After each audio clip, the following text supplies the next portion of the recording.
बिस्मिल्लाहिर्रहमानिर्रहीम, अस्सलामुअलैकुम। Welcome to English for grade 6। बेटा हम यूनिट 2 पढ़ रहे हैं और यूनिट 2 का नाम क्या है, इसका टाइटल क्या है, ईद उल फित्र। और हमारा आज का एसएलओ है use apostrophe with nouns singular और प्लूरल, यानी ये नाउन सिंगुलर या प्लूरल कोई भी हो सकते हैं। और वो कौन से नाउन्स होंगे, ending with missing sounds, for example kids, poetry, boys college etcetera.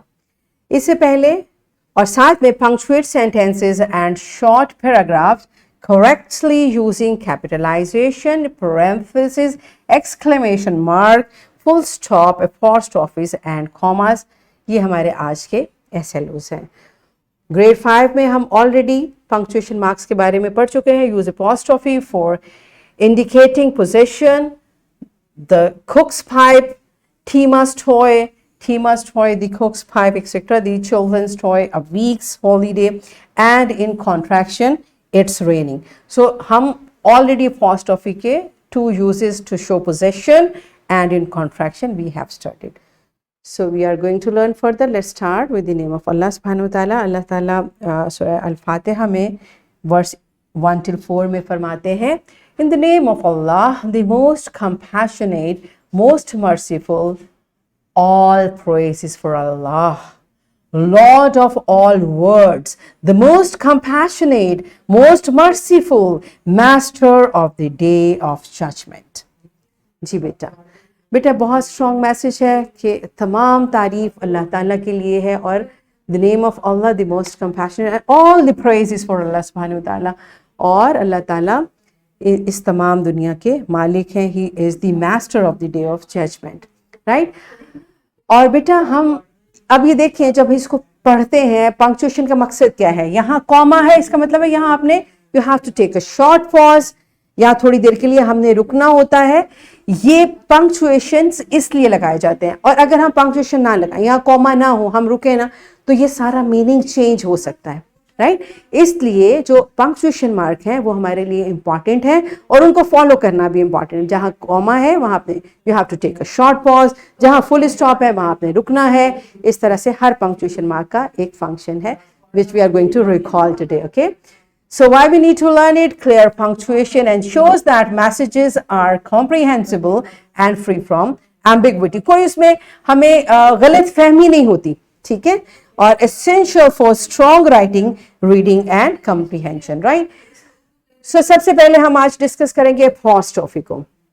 Apostrophe is used to show possession, whom something belongs to। ठीक है, possession का मतलब होता है किसी चीज का मालिक कौन है, उसको बताने के लिए हम ये पंक्चुएशन जो यूज करते हैं वो apostrophe है, जो कि इस तरह का एक कॉमा होता है, right?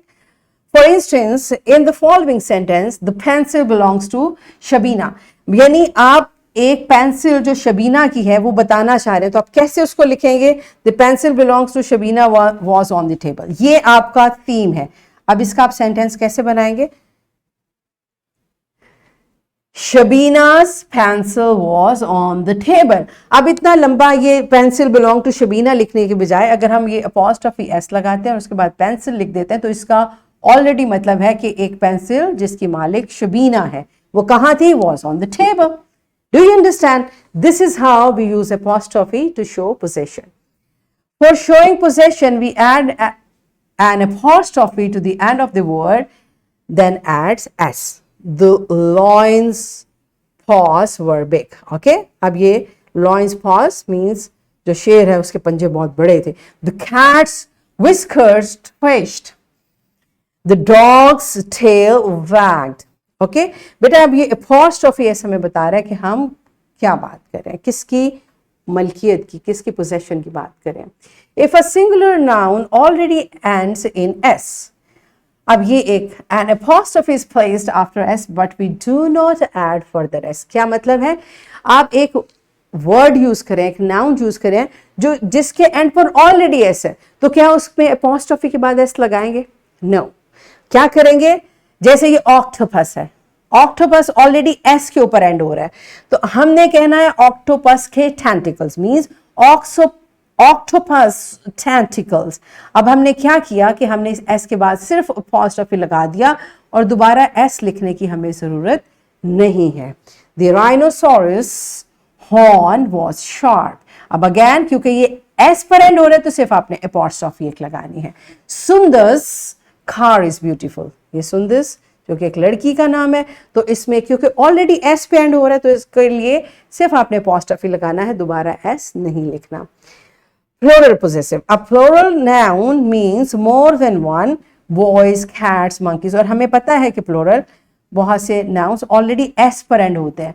So when a plural noun ends with s, we simply put the apostrophe after the s. So simple rule क्या है?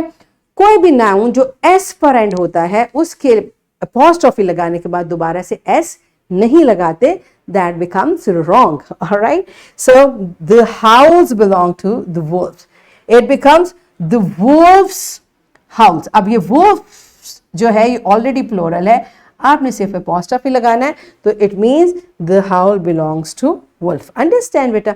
तो आपने ये देखना है कि जिस नाउन की आप पोजीशन शो करना चाह रहे हैं, अगर वो एस पर एंड होता है तो उसके बाद सिर्फ अपॉस्ट्रोफी लगाएंगे, दोबारा से एस नहीं लिखेंगे।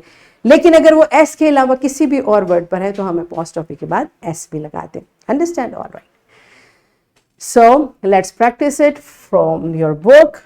Pause the video, complete this question in your book and then come back. Yes my dear children, are you done? Good job. अब आपने नेक्स्ट क्या करना है? Rewrite the following sentences by putting comma, question mark, exclamation, apostrophe and capital letter. Okay? बेटा ये जहाँ जहाँ भी पंक्चुएशन की मिस्टेक है उसको आपने करेक्ट करना है और इन सेंटेंसेस को दोबारा से करेक्ट पंक्चुएशन के साथ अपनी नोटबुक में लिखना है। So pause the video, complete this question and then come back. Yes, my dear children, are you done? Now check, have you done it correctly? Saira is my sisters friend.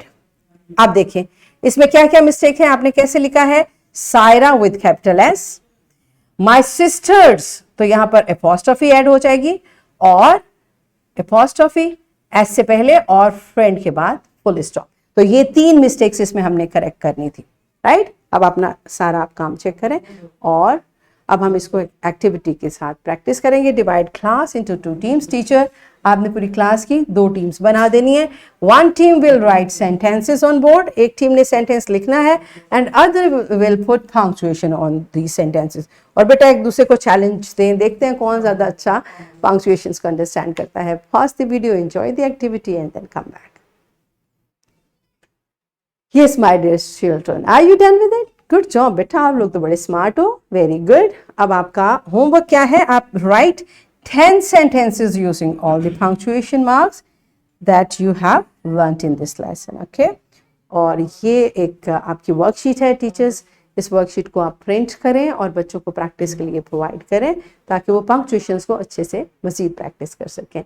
और in this way हमने आज क्या सीखा है? Apostrophe का use जो हमारा missing था, और हमने दोबारा से अपने पंक्चुएशन मार्क्स जो ऑलरेडी हमने सीखे हैं उनको प्रैक्टिस किया है, right? So that's it for today. अपना बहुत ख्याल रखिए। थैंक यू एंड अल्लाह हाफिज़।